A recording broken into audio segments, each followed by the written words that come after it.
ఒక విషయం ఏంటంటే, మనము లాస్ట్ వీక్ 2 వారాల నుంచి యూదులు, ఇశ్రాయేలీలు దేవుడు మరి ఇసుక రేణువుల వలె ఉన్నప్పటికీ శేషమే రక్షింపబడును అని లేఖనంలో చూసాము.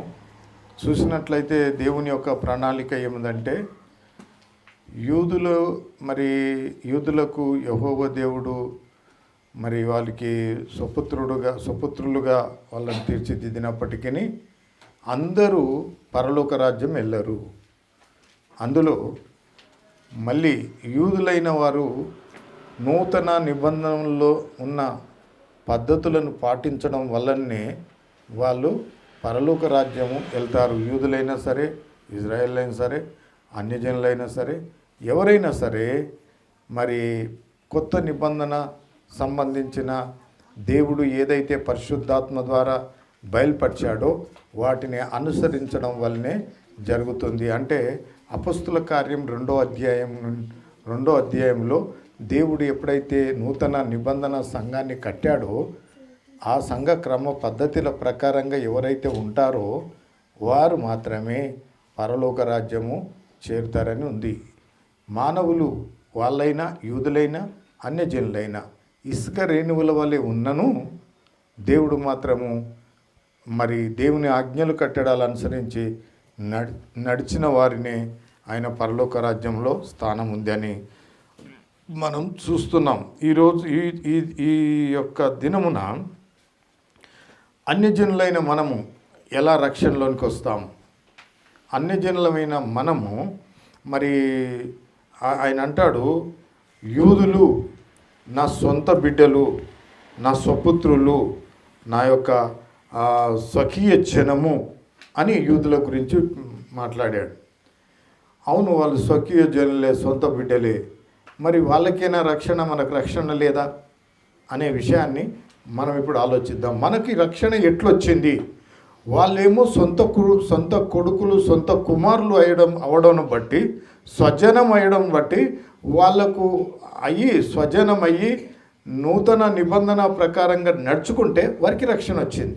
మరి మనం సొంత పురుషులం కాము కదా, మనకెట్లా మరి రక్షణ అనే విషయాన్ని మనం చూద్దాం. ద్వితీయోపదేశ ఖండం 7వ అధ్యాయము 6వ వచనం ఒకసారి మనం గమనించినట్టయితే, నీవు నీ దేవుడైన యెహోవాకు ప్రతిష్ఠిత జనము. నీవు నీ దేవుడైన యెహోవాకు ప్రతిష్ఠిత జనము. నీ దేవుడైన యెహోవా భూమి మీద ఉన్న సమస్త జనముల కంటే నిన్ను ఎక్కువగా ఎంచి నిన్ను తనకు స్వకీయముగా ఏర్పరచుకున్నాడు. ఇది యూదుల గురించి చెప్తున్నాడు. యూదుల గురించి దేవునికి స్తోత్రములు. అందరి జనముల కంటే నిన్ను ఎక్కువగా ఎంచాడు. అంతేకాకుండా నిన్ను స్వకీయ జనముగా చేసుకున్నాడు. నిన్ను ప్రతిష్ఠించాడు కూడా, ప్రతిష్ఠించిన జనముగా చేసుకున్నాడు. కాబట్టి ఈ 3 అర్హతలు వాళ్ళకిచ్చాడు. యెహోవాకు ప్రతిష్ఠిత జనము ఒకటి. ఇంకేమదంటే నిన్ను ఎక్కువగా ఎంచి నిన్ను తనకు స్వకీయ జనముగా ఏర్పరచుకున్నాడు. స్వకీయ జనముగా ఏర్పరచుకున్నాడంట. ఎవరిని గురించి చెప్తున్నాడు? యూదుల గురించి చెప్తున్నాడు. ఇశ్రాయేలీలు యూదుల గురించి చెప్తున్నాడు. మన గురించి అయితే అక్కడ ఏం చెప్తలేడు. అన్యజనులని మన గురించి ఏం చెప్తలేడు.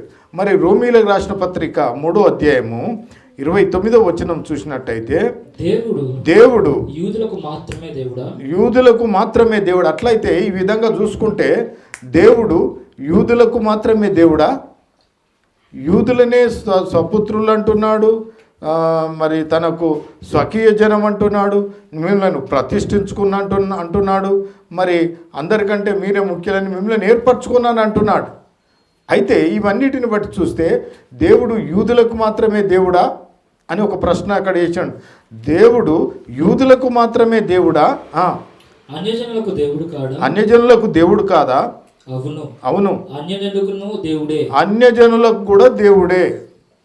దేవుడు ఒక్కడే గనుక ఆయన సున్నతి గల వారిని విశ్వాస మూలముగాను సున్నతి లేని వారిని విశ్వాసము ద్వారాను నీతిమంతులుగా తీర్చాను. ఇక్కడ మనం బాగా గమనించాలి దేవునికి స్తోత్రములు. ఇక్కడ సున్నతి ఉన్నవారైనా సున్నతి లేనివారైనా బాగా వినండి, సున్నతి ఉన్నవారైనా సున్నతి లేనివారైనా విశ్వాసమును బట్టే నీతిమంతులుగా తీర్చాడు. సున్నతి ఉన్నవారు విశ్వాసం ఉంచితేనే, దేవుని యందు విశ్వాసం మూలముగానే, విశ్వాసం ఉంచితేనే వాళ్లకు మరి నీతిమంతులుగా తీరుస్తాడు. మరి సున్నతి లేనివారైనప్పటికీ, అంటే సున్నతి లేనివారైనప్పటికీ వారు విశ్వాసం వల్లనే నీతిమంతులైన, అంటే సున్నతి వలన ప్రయోజనమేమి లేదు. సున్నతి వలన ప్రయోజనమేం లేదు. దేని వలన ప్రయోజనము? విశ్వాసం వల్లనే ప్రయోజనము. ఎవరు విశ్వాసం ఉంచితే వాళ్ళే నీతిమంతులు. అందుకే విశ్వాసం అనేది చాలా ముఖ్యమైనది. విశ్వాసం ద్వారానే నీతిమంతులుగా ఎంచుతాడంట. ఇప్పుడు అర్థమవుతుంది కదా, మనకు ఒకటే అర్థం చేసుకోవాలి. సున్నతి పొందడం వలన ప్రయోజనం లేదు, సున్నతి లేకపోవడం వలన ప్రయోజనం లేదు. అంటే సున్నతి జీరో. కానీ ఇప్పుడు దేవుడు పెట్టింది ఏమిటంటే విశ్వాసము. విశ్వాసంతో బ్రతకాలి. దేవుని యందు విశ్వాసం ఉంచి బ్రతకాలి. విశ్వాసము మూలంగా మరి నీతిమంతులుగా ఎంచబడుతున్నామంట. చూద్దాం అది ఎట్లా. అంటే ఇప్పుడు యూదులకు సున్నతి ఉండేది,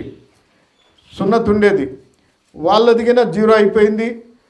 వాళ్ళు విశ్వాసం వల్లనే జీవించాలి, మనము విశ్వాసం వల్లనే, అన్యజనులైన మనం విశ్వాసం వల్లనే జీవించాలి. ఎవరు విశ్వాసం వలన జీవిస్తారో వారే మరి దేవుడు వారినే నీతిమంతులుగా తీరుస్తాడంట.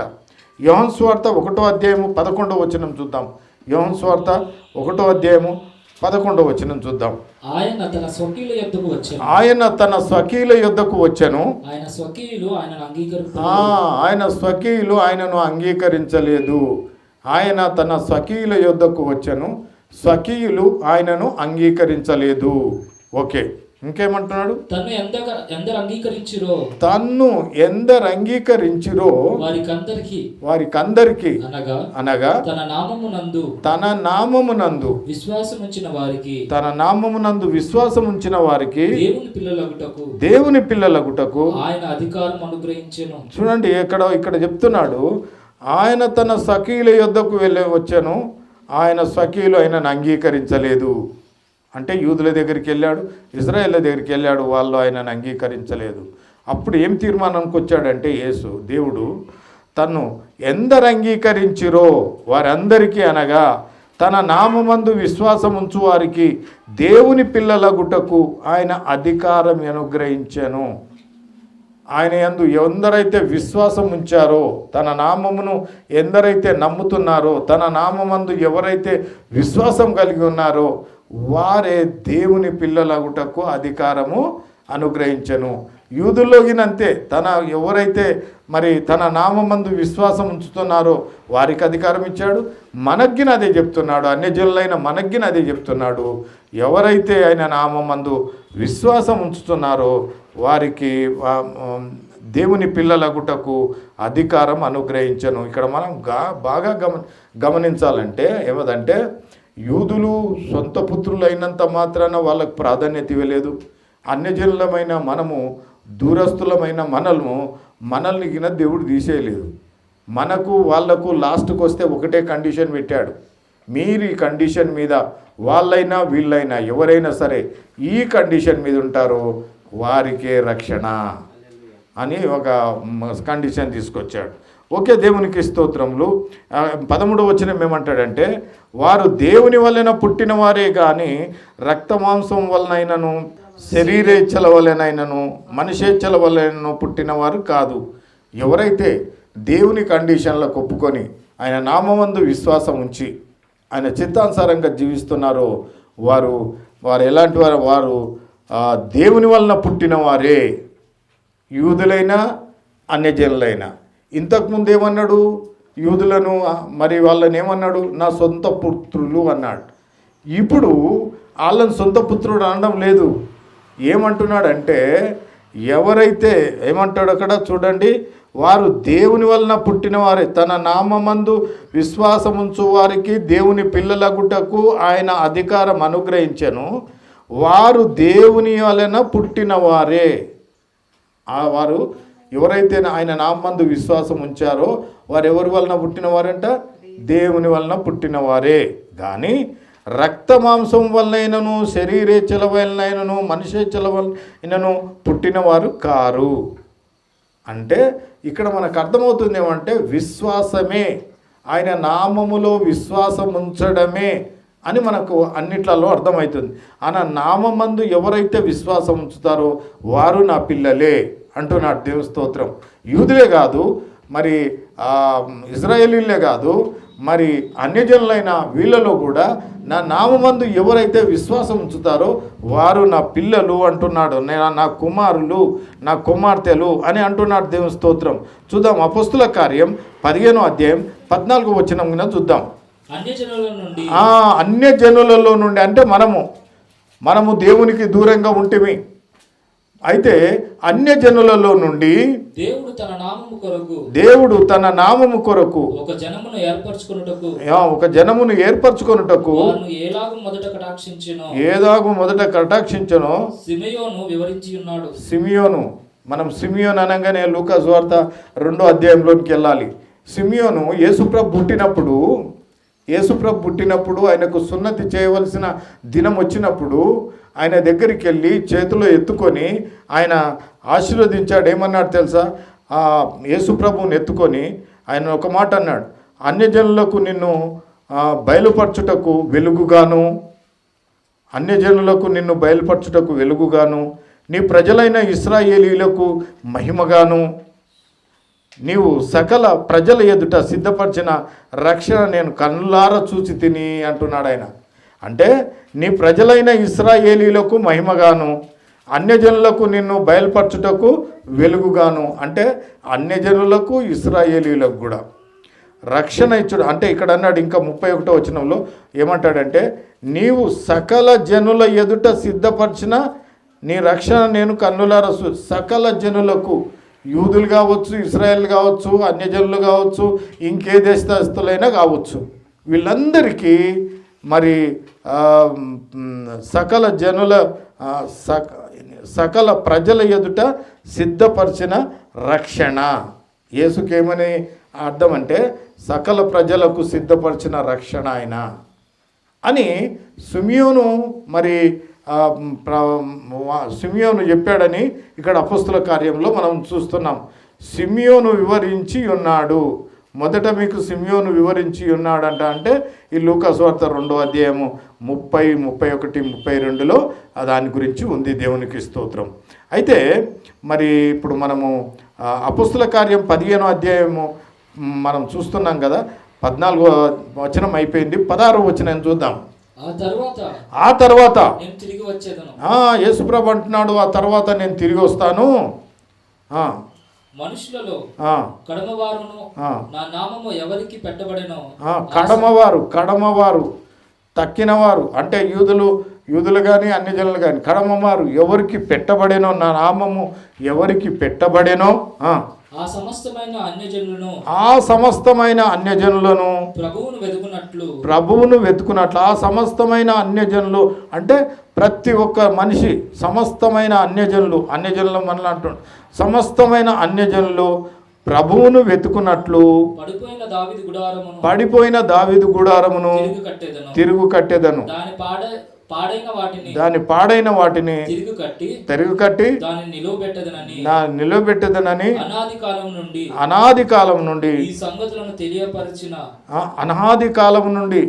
అనాది కాలం అంటే చాలా సంవత్సరాల తరబడి నుండి, ఏండ్ల తరబడి నుంచి ఆయన చెప్తూనే ఉన్నాడంట.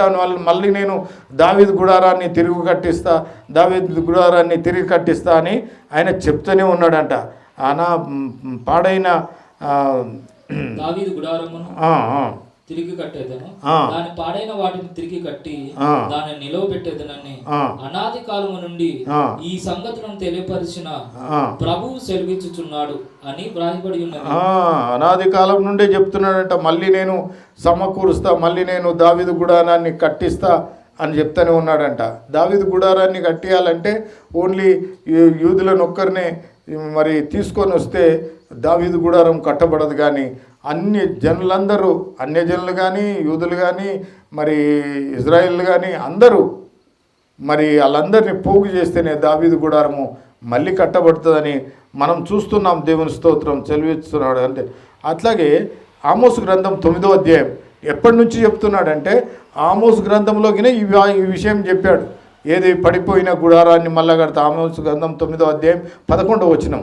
పడిపోయిన దావీదు గుడారమును ఆ దినమున నేను లేవనెత్తి దాని గోడను బాగు చేసి దాని పోయిన చోట్లను బాగు చేసి ఎదోము శేషమును నా నామము ధరించిన అన్యజనులందరినీ నా జనులు స్వతంత్రించుకున్నట్లు. చూడండి, అన్యజనులందరినీ నా జనులు స్వతంత్రించుకొనున్నట్లు. అంటే నా జనులు అంటే ఎవరు? మళ్ళీ మనం వెళ్ళాలి. నా జనులు స్వతంత్రించుకొనున్నట్లు అన్నాడు. నా జనులు అంటే ఎవరు? యూదులు. వాళ్ళు అన్యజనులను కూడా స్వతంత్రించుకున్నట్లు. అంటే అర్థం ఏంటిదంటే వీళ్ళగిన నా నామమును ధరించి, ఎదోమీలు వీళ్ళందరూ కూడా నా నామం ధరించి మళ్ళీ మీతో కలుస్తారు, యూదులతో సమానంగా అవుతారు. అందుకే కదా యేసుక్రీస్తు ప్రభువారు కల్వరి సిలువలో మరణించినప్పుడు తెర రెండుగా చినిగిపోయి వాళ్ళు వీళ్ళు ఉభయులు ఏకమైపోయారు. మనమందరము యూదులతో సమానంగా ఏకమైపోయాం. యేసు యొక్క రక్తం ద్వారా, యేసు యొక్క మరణం ద్వారా ఆ తెర రెండుగా చినిగిపోయింది. చినిగిపోగానే ఉభయులు ఏకమయ్యారు. ఆ ఏకమయ్యారని ఉంది. దేవుని స్తోత్రం. కాబట్టి యేసు ప్రభు మరణంలో మనకు దక్కిందేముదయ్యా అంటే మనకు కూడా యూదులతో సమానమైన హక్కు వచ్చింది. యేసు రక్తము చిందించడం వల్ల, మరి నిబంధన రక్తము చిందించడం వల్ల వారికి మనకు సమానమైన హక్కు వచ్చింది. ఒక తెర ఉంది. ఆ తెర తీసేస్తే ఇక అక్కడ వాళ్ళు అందరూ ఒకటైపోయారు. అక్కడ యూదులు, ఇక్కడ అన్యజనులు, వీళ్ళందరూ ఒకటైపోయారు. అది దేవుని యొక్క ప్రణాళిక. మరి పడిపోయిన దావీదు గుడారాన్ని మళ్ళా కట్టిస్తా అన్నాడు. నా నామము ధరించిన అన్యజనులందరినీ నా జనులను స్వతంత్రించుకుందురు. వాళ్ళందరూ కలిసిపోయారు. ఓకే, దేవుని స్తోత్రం. మత్తయి సువార్త 22:14 చూద్దాం. కాగా పిలువబడిన వారు అనేకులు, ఏర్పరచబడిన వారు కొందరే అని చెప్పాను. పిలువబడిన వారు అనేకులు. దేవుని సన్నిధికి ఎంతోమందిని పిలిచాడు, కానీ అందులో ఏర్పాటైన వారు కొందరే. అక్కడేమన్నాడు? యూదులు ఇసుక రేణువుల వలె ఉన్నను, శేషమే రక్షింపబడును. ఇక్కడేమంటున్నాడు? పిలువబడిన వారు అనేకులు, ఏర్పరచబడిన వారు కొందరే, కొద్దిమందే. అందరు పిలుస్తున్నాడు దేవుడు. ప్రయాసపడి భారం మోయిచున్న సమస్త జనులారా నా యుద్ధకు రండి అని అందరిని పిలుస్తున్నాడు. కానీ అందరు రావడం లేదు. అందులో కొద్దిమంది ఏర్పాటు చేయబడిన వారు మాత్రమే దేవుని రాజ్యమునకు హక్కుదారులు అవుతారు. యూదులలో కూడా ఎవరైతే మళ్ళీ ఆయన నామము ధరించి ఆయన చిత్తాన్ని చేస్తారో వాళ్ళు మాత్రమే వెళుతారు. దీనికి ఎగ్జాంపుల్ నేను మీకు చెప్పాను. ఎగ్జాంపుల్ ఏంటి? వాక్యమే చెప్పాను. అపొస్తలుడైన సౌలు పౌలుగా మారిన తర్వాత, బాప్తిసం తీసుకున్న తర్వాత అతడు యేసును ప్రకటించడం మొదలుపెట్టాడు. అతడు అంటాడు, నేను యూదుడనే, అయినప్పటికీ నేను ఇప్పుడు దేవుని రాజ్యం, యేసుక్రీస్తు రాజ్యంను ప్రకటిస్తున్నాను. దాంట్లో నేను స్థిరులై ఉన్నాను. యూదులను కూడా దేవుడు పరలోక రాజ్యంకి తీసుకుపోవడానికి ఇది ఒక మార్గం అయ్యింది. అంటే కొత్త నిబంధన పాటించడం వల్లనే, యూదులైనా కానీ కొత్త నిబంధన పాటించడం వల్లనే మనము రాజ్యానికి వెళ్తాము అని అక్కడ చెప్తున్నది. 1 కొరింథీయులకు రాసిన పత్రిక 1వ అధ్యాయం 26వ వచనం చూద్దాం. సహోదరులారా, మిమ్మల్ని పిలిచిన పిలుపును చూడుడి. మీలో లోకరీతిని జ్ఞానులైనను ఘనులైనను గొప్ప వంశం వారైనను అనేకులు పిలువబడలేదు. కానీ ఏ శరీరియు దేవుని ఎదుట అతిశయపడకుండునట్లు జ్ఞానులను సిగ్గుపరచుటకు లోకములో నుండి వెర్రివారిని దేవుడు ఏర్పరచుకొని ఉన్నాడు. బలవంతులైన వారిని సిగ్గుపరచుటకు లోకములో బలహీనులైన వారిని దేవుడు ఏర్పరచుకొని ఉన్నాడు. ఎన్నికైన వారిని వ్యర్థం చేయుటకై లోకములో నీచులైన వారిని, తృణీకరింపబడిన వారిని, ఎన్నిక లేని వారిని దేవుడు ఏర్పరచుకొని ఉన్నాడు. చూడండి, ఇక్కడ ఇందులో మనం చూస్తాము. మీరు చదువుతుండంటే ఒక్కొక్కటి నేను చెప్తా ఉంటాను. మిమ్మల్ని పిలిచిన పిలుపును చూడండి. మనల్ని ఎట్లా పిలిచాడు దేవుడు ఒక్కసారి ఆలోచిద్దాం. మీలో లోకరీతిని జ్ఞానులైనను ఘనులైనను గొప్ప వంశపు వారైనను అనేకులు పిలువబడలేదు. మనకంటే గొప్ప గొప్ప వారు ఉన్నారు లోకంలో. జ్ఞానులు ఉన్నారంట, ఘనులు ఉన్నారంట, గొప్ప వంశం వారు ఉన్నారంట. గొప్ప వంశం వారైనను అనేకులు పిలువబడలేదు. ఇంతమంది మేము ఎందుకు వచ్చాము, కొద్దిమంది ఎందుకు మనము ఉన్నాము అంటే, ఎవరినో జ్ఞానులు మరి ఘనులు గొప్ప గొప్ప వారు ఉన్నారు లోకంలో. మనకంటే మంచి జ్ఞానం కలిగిన వారు గొప్ప గొప్ప వారు ఉన్నారు. వాళ్ళందరినీ విలువలేడంట దేవుడు. కానీ ఏ శరీరియు దేవుని ఎదుట అతిశయింపకుండునట్లు, ఏ శరీరియు దేవుని ఎదుట అతిశయింపకుండునట్లును జ్ఞానులను సిగ్గుపరచుటకు, ఇది జ్ఞానులను సిగ్గుపరచుటకు లోకముల నుండి వెర్రి వారిని దేవుడు ఏర్పరచుకొని ఉన్నాడు. చూడండి, మనకన్నా మంత్రులు, ముఖ్యమంత్రులు, ఎమ్మెల్యేలు, ఎంపీలు అనేక మంది లోకంలో ఉన్నారు. గొప్ప గొప్ప వారు ఉన్నారు, డబ్బు కలిగిన వారు ఉన్నారు, ధనవంతులు ఉన్నారు, బలవంతులు ఉన్నారు. వాళ్ళందరినీ గురించి ఏమంటున్నాడంటే, ఇక్కడ ఒక మాట అంటున్నాడు, జ్ఞానులను సిగ్గుపరచుటకు లోకములో నుండి వెర్రివారిని దేవుడు ఏర్పరచుకొని ఉన్నాడు. వెర్రివారిని, మనకేం జ్ఞానం ఉంది, మనకేముంది, మనకి ఇవన్నీ ఏమి లేదు. దేవుడు డబ్బు లేదు, జ్ఞానం లేదు, ఒకరిని మోసం చేసే శక్తి మనకు లేదు, మరి లోకంలో ఎమ్మెల్యేలు, ఎంపీలు అయ్యే శక్తి మనకు లేదు. అయినా దేవుడు మనల్ని ఏర్పరచుకున్నాడంట. దేని కొరకు? ఆయన రాజ్యంలో ఉంచడానికి. దేవుని స్తోత్రం చెల్లిద్దాం. అక్కడ ఉంచడానికి మనల్ని ఏర్పరచుకున్నాడంట. ఇది గొప్పతనం. దేవునికి స్తోత్రం. ఏర్పరచుకొని ఉన్నాడు. ఇంకేమంటాడు? బలవంతులైన వారిని సిగ్గుపరచుటకు లోకములో బలహీనులైన వారిని దేవుడు ఏర్పరచుకున్నాడంట. బలవంతులను సిగ్గుపరచుటకు, జ్ఞానవంతులను సిగ్గుపరచుటకు, బలహీనులైన వారిని, మనలను దేవుడు ఏర్పరచుకొని ఉన్నాడట. ఎన్నికైన వారిని వ్యర్థం చేయుటకు, లోకములో నీచులైన వారిని, తృణీకరింపబడిన వారిని, ఎన్నిక లేని వారిని దేవుడు ఏర్పరచుకొని ఉన్నాడు. ఆమేన్. దేవునికి స్తోత్రం. లోకములో నీచులైన వారిని, తృణీకరింపబడిన వారిని, ఎన్నిక లేని వారిని దేవుడు ఏర్పరచుకొని ఉన్నాడు. ఈ స్థితిలో మనల్ని పిలిచాడు. ఏందండి దేవుని యొక్క కృప చూడండి. గొప్ప గొప్ప ధనవంతులు ఉన్నారు, గొప్ప గొప్ప వారు ఉన్నారు. మనల్ని ఒక మాటతోని మనలను కన్ఫ్యూజ్ చేసే వాళ్ళు, చాలా తెలివి జ్ఞానం కలిగిన వాళ్ళు చాలామంది ఉన్నారు. వాళ్ళందరినీ పిలవలేడంట దేవుడు.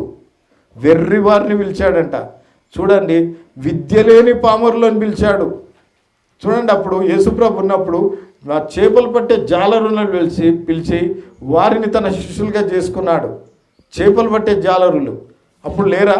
శాస్త్రులు, పరిచయులు, మరి వీళ్ళందరూ పెద్ద పెద్ద జ్ఞానం కలిగిన వాళ్ళు ఉన్నారు కదా. వీళ్ళని దేవుడు పిలవలేదే. వీళ్ళని దేవుడు మరి ఆ విధంగా పిలవలేదు. వాళ్ళని వాడుకోలేదు. ఎవరిని వాడుకున్నాడంటే జ్ఞానం లేని వారిని, విద్య లేని పామరులను, చేపలు పట్టే బెస్తవాళ్ళను దేవుడు ఏర్పరచుకున్నాడు. ఆయన స్థితిని మనం చూస్తే పెద్ద పెద్ద బిల్డింగ్లు ఉన్నాయి, అప్పుడు పెద్ద పెద్ద అవి ఉన్నాయి. ఆయన ఎక్కడ పుట్టాడయ్యా అంటే పశువుల పాకలో ఆయన జన్మించాడు. ఆయన పెద్ద పెద్ద సిటీలు ఉన్నాయి అప్పుడు అన్నీ ఉన్నప్పటికీ ఆయన ఎక్కడ జన్మించాడంటే యూదా బెత్లెహేములో, చిన్న పల్లెటూరు యూదా బెత్లెహేములో, పశువుల పాకలో ఆయన పుట్టింది. ఆ విధంగా అతి నీచమైన కింది స్థాయి దాంట్లో పుట్టాడు. కింది స్థాయి వాళ్ళనే ఎన్నుకున్నాడు. అది మనం ఆలోచించాలి. నీచులైన వారిని, జ్ఞానం లేని వారిని ఏర్పరచుకొని వారి ద్వారా దేవుని సువార్త ప్రకటింపబడుతుంది. దేవునికి స్తోత్రములు. నిజంగా ఎన్నిక లేని వారిని దేవుడు ఏర్పరచుకొని ఉన్నాడు. నేనంటే ఏమనుకున్నావు? చూడండి, మోషేని గిన మనం ఇక్కడ చూసుకుంటే, మోషే ఫరో ఇంట్లో ఉన్నప్పుడు రాజకుమారుడుగా ఉంటుండే కదా. రాజకుమారుడుగా ఉన్నప్పుడు దేవుడు మాట్లాడొచ్చు కదా. మాట్లాడొచ్చు కదా. అప్పుడు ఏం మాట్లాడలే దేవుడు. మోషేతో ఏం మాట్లాడలే. అసలు దేవుని ఉనికే లేదు మోషే దగ్గర.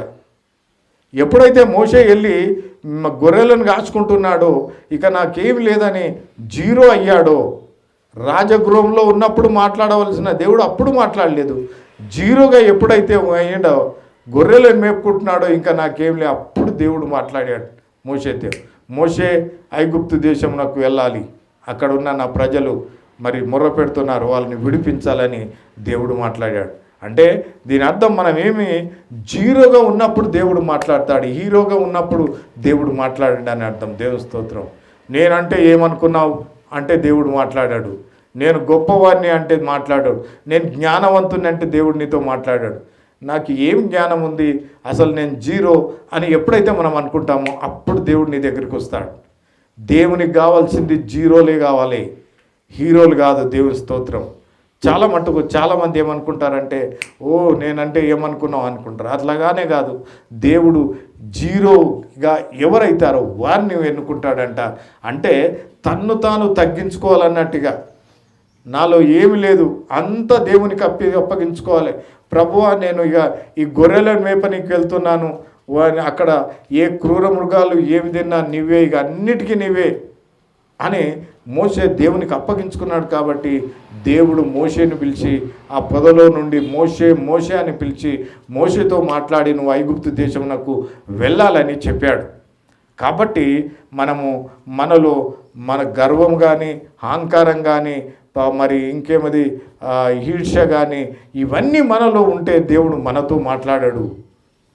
నాకు ఏం లేదు ప్రభువా, నేను ఏం లేని వాడిని అంటే దేవుడు మాట్లాడతాడట.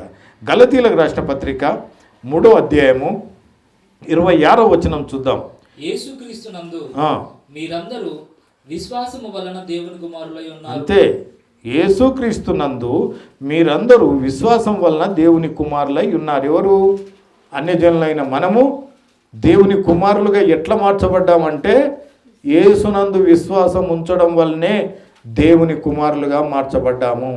యేసునందు ఇంకా ఎవరు విశ్వాసం ఉంచడం లేదు, వాళ్ళు దేవుని కుమారులు కారు. ఇంతవరకు కూడా ఇంకా చాలామంది యేసు ప్రభు రాలేడు, మాకు యెహోవాయే దేవుడు, యెహోవాయే దేవుడు అనేవారు చాలామంది ఉన్నారు. కానీ ఇక్కడ దేవుని వాక్యం ఏం చెప్తుందంటే, యేసుక్రీస్తునందు మీరందరూ విశ్వాసం నందు విశ్వాసం వలన దేవుని కుమారులై ఉన్నారు. క్రీస్తులోనికి బాప్తిస్మం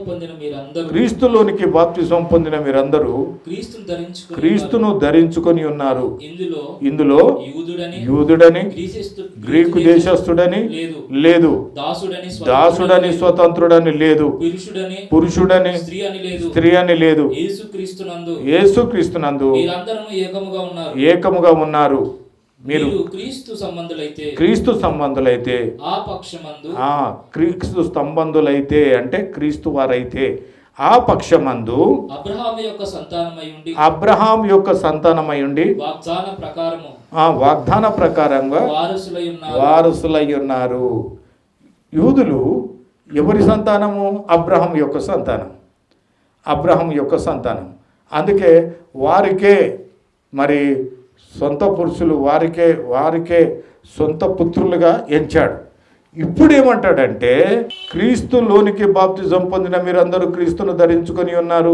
ఇందులో యూదుడని గ్రీకు దేశస్థుడని లేదు, దాసుడని స్వతంత్రుడని లేదు, పురుషుడని స్త్రీ అని లేదు, యేసుక్రీస్తునందు మీరందరూ ఏకంగా ఉన్నారు. ఎవరెవరు ఏకంగా ఉన్నారు? యూదులు కానీ, గ్రీకు దేశస్థులు కానీ, పురుషులు కానీ, స్త్రీలు కానీ, ఎవరైనా సరే వీళ్ళందరూ యేసుక్రీస్తునందు మీరందరూ ఏకమై ఉన్నారు. అంటే ఒక్కటే. యూదుడని వానికి పెద్ద ప్రాధాన్యత లేదు, మరి అన్యుడని వీళ్ళకు చిన్న ప్రాధాన్యత లేదు. ఏమంటున్నాడు? మీరందరూ యూదుడని గ్రీకు దేశస్థుడని లేదు, దాసుడని స్వతంత్రుడని లేదు, పురుషుడని స్త్రీ అని లేదు, యేసుక్రీస్తునందు మీరందరూ ఏకముగా ఉన్నారు. అందరం ఒకటే. ఇప్పుడు యూదుడని వాళ్ళని అందరం ఒకటే, దేవుని యొక్క సన్నిధిలో అందరూ ఒకటే. ఇంకేమంటాడు?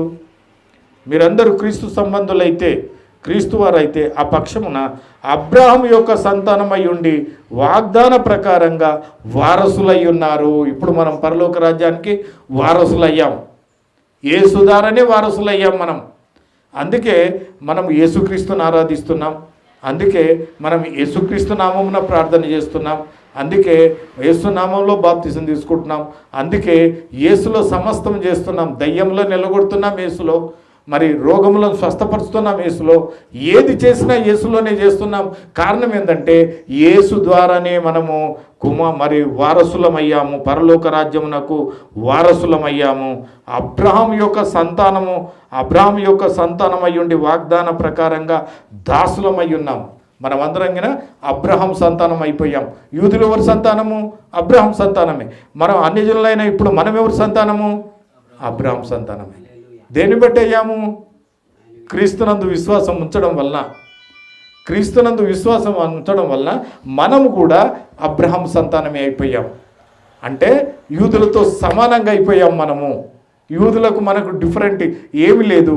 యూదులైనా బాప్తిసం తీసుకోవాల్సిందే, అన్యజనులైనా బాప్తిసం తీసుకోవాల్సిందే. యూదులైనా యేసునందు విశ్వాసం ఉంచవలసిందే, అన్యజనులైనా యేసునందు విశ్వాసం ఉంచవలసిందే. అర్థమవుతుంది కదా? కాబట్టి దేవునికి స్తోత్రములు. దేవుని యొక్క ప్రణాళిక చూడండి. మరి వాళ్ళు నిరాకరించడం వలన ఈ రక్షణ, ఈ యొక్క మరి వాగ్దానం మన మధ్యకు వచ్చింది. మన మధ్యకు రావడం బట్టి మనం గిన ఆయన యొక్క కుమారులుగా మార్చబడుతున్నాం. దేవుని స్తోత్రం. రోమీయులకు రాసిన పత్రిక 2వ అధ్యాయము 28వ వచనం చూద్దాం. బాహ్యమునకు యూదుడైన వాడు యూదుడు కాదు, బాహ్యమునకు యూదుడైన వాడు యూదుడు కాదు. అంటే నేనేమనుకున్నా, నేను పుట్టుకతో యూదుణ్ణి అంటే అయినంత మాత్రాన యూదుడు కాదంట. నేను పుట్టుకతో యూదున్నయ్యా అన్నాడు అనుకో, అయినా నువ్వు యూదుడు కాదు అంటున్నాడు. పుట్టుకతో యూదుడుగా అయిన వాడైనా యూదుడు కాదు అంటున్నాడు. ఎందుకు కాదంటున్నాడు? నూతన నిబంధన క్రమంలోనికి వస్తేనే నువ్వు దేవుని కుమారుడవు. నూతన నిబంధన క్రమంలోకి రాకుంటే నువ్వు యూదుడైనా నిజుడైనా ఎవడైనా నువ్వు ఆ యొక్క దేవుని కుమారుడు కావు. అంతే. అర్థమవుతుంది కదా? అంటున్నాడు దేవుడు. బాహ్యమునకు యూదుడైన వాడు యూదుడు కాడు. శరీరమందు శరీరమందు బాహ్యమైన సున్నతి కాదు. మీద మీరు సున్నతి పొందిరనుకో, అట్లా పొందినా కానీ నువ్వు ఆ సున్నతి కాదు. అయితే అంతరంగమందు యూదుడైన వాడే యూదుడు. అంటే విశ్వాసము కలిగి దేవుని సన్నిధిలో జీవించేవాడే యూదుడు. అది అన్యజనుడు కానీ యూదుడు కానీ ఎవరైనా కానీ. యూదుడు ఒకవేళ నేను యూదుని పుట్టుకతో క్రైస్తవుని, పుట్టుకతో యూదుని అంటే డోంట్ కేర్ అంటాడు దేవుడు. అంతే. నువ్వు అంతరంగమందు కావాలి కానీ నువ్వు పైకి నేను పుట్టుకతో క్రైస్తవుని, పుట్టుకతో నేను బాప్తిసం తీసుకున్నా, ఇది తీసుకున్నా, అది తీసుకున్నా అంటే నువ్వు బాప్తిసం తీసుకున్నా, ఏది తీసుకున్నా, సున్నతి పొందినా, ఇంకేది జరిగినా నీ అంతరంగ ప్రకారంగా నువ్వు లేకుంటే నువ్వు నథింగ్, దేవుని కుమారుడు కావు. అంతరంగమందు ఎవడైతే కరెక్ట్గా ఉంటాడో వాడే దేవుని కుమారుడు. కానీ ఏమంటాడు చూడు, అయితే అంతరంగమందు యూదుడైన వాడే యూదుడు, బాహ్యమునకు యూదుడైన వాడు యూదుడు కాదు. అంతరంగమందు యూదుడైన వాడే యూదుడు. ఎవరన్నట్టు అంతరంగం అంటే కరెక్ట్గా విశ్వాసం ఉంచి దేవుని ఆజ్ఞల కట్టడాల ప్రకారంగా నడుచుకొని దేవుని చిత్తాన్ని చేస్తూ మరి యేసునందు మరి విశ్వాసం ఉంచి ఆ విధంగా ఉన్నవాడే కరెక్ట్ అయిన యూదుడు. అన్యజనుడు కానీ యూదుడు కానీ వాళ్ళు యూదుల కిందని పరిగణింపబడతారు. అట్లాంటి వాడే యూదుడు అంటాడు. అంతరంగమందు అయితే అంతరంగమందు యూదుడైన వాడే యూదుడు, బాహ్యమందు యూదుడైన వాడు యూదుడు కాదు. అంటే క్రియ ఎక్కడ జరగాలి? హృదయంలో జరగాలి క్రియ. మీద జరిగితే ప్రయోజనం లేదు. ఏదో అందరు బాప్తిసం పొందుతారే, నేను బాప్తిసం పొందితే ప్రయోజనం లేదు. ఇందులో రావాలి, అంతరంగంలో క్రియ జరగాల. జరిగితే అది కరెక్ట్ అని అంటున్నాడు దేవుని స్తోత్రం. 1 పేతురు రాసిన పత్రిక 2వ అధ్యాయము 9వ వచనం కింద వెళ్తాం. అయితే మీరు చీకటిలో నుండి ఆశ్చర్యకరమైన తన వెలుగులోనికి ఏర్పరచబడిన వంశమును రాజులైన యాజక సమూహమును పరిశుద్ధ జనమును దేవుని సొత్తైన ప్రజలునై ఉన్నారు. మనమంతా ఏమైనామంటే ఇప్పుడు దేవుని సొత్తైన ప్రజలము, దేవుని ప్రజలమై ఉన్నాము. ఇంతకుముందు యూదులే నా ప్రజలు అన్నాడు, నా సుపుత్రులు అన్నాడు. కానీ ఇప్పుడేమంటున్నాడు? రాజులైన యాజక సమూహమును పరిశుద్ధ జనమును దేవుని సొత్తైన ప్రజలునై ఉన్నారు. ఒకప్పుడు ప్రజగా ఉండక, ఒకప్పుడు దేవుని బిడ్డగా ఉండక, ఇప్పుడు దేవుని ప్రజలైతిరి. యేసునందు ఎప్పుడైతే విశ్వాసం ఉంచామో, యేసునామం నందు ఎప్పుడైతే విశ్వాసం ఉంచామో, ఇప్పుడు ఏమయ్యామంట? దేవుని యొక్క సొత్తు అయ్యామంట, దేవుని ప్రజలమై ఉన్నామంట. ఒకప్పుడు కనికరింపబడక ఇప్పుడు కనికరింపబడితిరి. ఒకప్పుడు కనికరింపబడలేమంట, కనికరింపబడలేం. మనం ఒకప్పుడు దేవుని యొక్క సన్నిధిలో కనికరం పొందలేం, కానీ ఇప్పుడు కనికరింపబడ్డామంట. ఎప్పుడు? యేసునందు విశ్వాసం ఉంచినప్పుడు, ఆయన చిత్తానుసారంగా జీవిస్తున్నప్పుడు కనికరింపబడ్డామంట. ఇంకేమంటాడు చూడండి దేవుని స్తోత్రములు. ప్రకటన గ్రంథం, ఇక ముగిస్తాను దేవుని స్తోత్రం. ప్రకటన గ్రంథం 21వ అధ్యాయం. మీకు నేను పోయిన వారము కొన్ని విషయాలు చెప్పాను. పరలోక రాజ్యంలో కొద్ది స్థలం మాత్రమే ఉంది. ఆ స్థలంలో ప్రవేశించడానికి మనం పరుగు పందెంలో ఉన్నాం. అయితే దాని గురించి చెప్తాను. ప్రకటన గ్రంథం 21వ అధ్యాయం 14వ వచనం. ఆ పట్టణపు ప్రాకారము 12 పునాదులు గలది. ఆ పునాదుల పైన గొర్రెపిల్ల యొక్క 12 అపోస్తులను 12 పేర్లు కనబడుతున్నాయి పరలోక పట్టణంలో. ఆ పట్టణమును దాని గుమ్మములను ప్రాకారములు కొలుచుటకై నాతో మాట్లాడు అని యొద్ద బంగారు కొలకర్ర ఉండే. ఒక బంగారు కొలత తీసుకొని వచ్చాడట, కొలకర్ర తీసుకొని వచ్చాడట. ఆ పట్టణము చౌచౌకముగా నున్నది. దాని పొడుగు దాని వెడల్పుతో సమానం. పొడువు వెడల్పు ఈక్వల్ అంట, పొడువు వెడల్పుతో సమానం. అతడు ఆ కొలకర్రతో పట్టణమును కొలవ. దాని కొలత 750 కోసులైనది. ఎంతనంట? పట్టణం కొలత 750 కోసులంట. దాని యొక్క పొడవు వెడల్పు సమానమంట. ఆ పట్టణం మొత్తం కొలుతను కొలిస్తే అది 750 కోసులైనది. దాని పొడుగును ఎత్తును వెడల్పును సమానముగా ఉన్నది. ఇది లిమిట్. నేను చెప్పాను కదా లాస్ట్ వీక్, ఇంత రూమ్ ఉంది, ఈ రూమ్లో ఎంతమంది పడతారో అంతమందికే స్థానం ఉంటుంది. అందుకే మనం పరుగు పందెంలో ఉన్నాము. మనము అందరూ పట్టిపోయిన తర్వాత, అందరూ ఆ గదిలో అయిపోయిన తర్వాత వస్తే ఎక్కడ పోవాలి? బయటనే కూర్చోవాలి. కాబట్టి ఈ గదిలో ఇంతమంది పడతారు అని ఒక లిమిట్ ఉందనుకో, ఈ గదిలో పట్టినంతమందే దీనికి వస్తారు, తక్కిన వాళ్ళందరూ బయట ఉండాలి. దేవుడికి అదే చెప్తున్నాడు. పరలోక రాజ్యం యొక్క కొలత ఉంది. ఈ కొలతలో ఇంతమంది పడతారు. ఎవరైతే ఆజ్ఞలు కట్టడాలు అనుసరించి వాళ్ళు ఎవరైతే ముందు వస్తున్నారో వారు మాత్రమే ఇందులో పట్టడానికి అవకాశం ఉంది. మరి మీరు వెనకబడిపోతే మీ ఇష్టం అని చెప్తున్నాడు. మీరు ముందుగా పరిగెత్తడానికి ఫస్ట్ ప్రైజ్ సెకండ్ ప్రైజే ఇస్తారు కదా పరిగెత్తితే. ఎవరు ముందెళ్తే వాళ్ళకే కదా. అట్లాగే దేవుడికి అంటున్నాడు, ఎవరు ముందొస్తే వారికే ఆ పరలోక రాజ్యం యొక్క పట్టణం యొక్క స్థలం ఇంతే ఉంది, ఇంతమంది పడతారు. దానికి మీరు ముందుగా రావాలి. అంటే మీరు ఆజ్ఞలు కట్టడాలు అనుసరించడంలో మీరు ఫస్ట్ ఉండాలి. ఉన్నట్లయితే మీరు మరి ఆ పట్టణంలో ప్రవేశిస్తారు. అలా పాటించగలిగిన వారు మాత్రమే వాళ్ళు కొన్ని కట్ ఆఫ్ మార్క్స్ పెడతారు. ఇంతమందికే ఇది స్థానం, ఈ 75% మార్కులు వచ్చిన వారికే ఈ ఉద్యోగాలకు తీసుకొని వెళ్తుంది అని ఆ కట్ ఆఫ్ మార్క్ పెట్టి అంతవరకు వచ్చిన వాళ్ళనే తీసుకుంటారు. దేవుడిగానే అదే చేస్తున్నాడు. కాబట్టి గింతే ఉంది, ఇంత దానికి మీరు దాన్ని మీరు ఏ విధంగా వస్తారో చూసుకోండి అంటున్నాడు. మనకు క్లియర్గా దేవుని వాక్యం ఉంది కాబట్టి మనం దీనికి ఏం చేయాలి అనేది చూడాలి. చదవండి. ఇంకా 1 సమూయేలు 15వ అధ్యాయము 22వ వచనం ముగించుకుందాం. దేవుని స్తోత్రం. అందుకు సమూయేలు తాము సెలవిచ్చిన ఆజ్ఞను ఒకడు గైకొనుట వలన యెహోవా సంతోషించున్నట్లు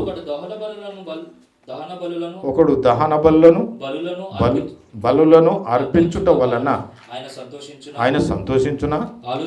ఆలోచించుము. బలుల అర్పించుట కంటే ఆజ్ఞను గైకొనుటయు పొట్టేళ్ల కొవ్వు అర్పించుట కంటే శ్రేష్టము. దేవుడు అదే చెప్తున్నాడు. నా ఆజ్ఞలు కట్టడాలు అనుసరించి మీరు నడుచుకుంటే శ్రేష్ఠులు. మీరు బలులు మరి ఇవన్నీ నాకు అవసరం లేదు. ఒక దగ్గర అన్నాడు కదా, యూదుల గురించి ఏం చెప్పాడు? నాకు ఎక్కసమైంది మీరు చేసే ఈ బలులు ఇవన్నీ ఎక్కసమైపోతున్నాయి, నాకు ఇవి కాదు. నా మాట విని నా మాట ప్రకారంగా నడుచుకోవాలి, నా ఆజ్ఞలు కట్టడాలు అనుసరించి నడుచుకోవాలి, అప్పుడే నేను మిమ్మల్ని ప్రేమిస్తున్నాను అని అన్నాడు. దేవునికి స్తోత్రం. ఇక్కడ దేవుడు ఇదే చెప్తున్నాడు. దేవుని స్తోత్రం. యెహోవా అక్కడ అంటాడు, అందుకు సమూయేలును సెలవిచ్చిన ఆజ్ఞను ఒకడు గైకొనుట వలన యెహోవా సంతోషించున్నట్లు ఒకడు బలు అర్పించుట వలన ఆయన సంతోషించునా? ఆలోచించుము.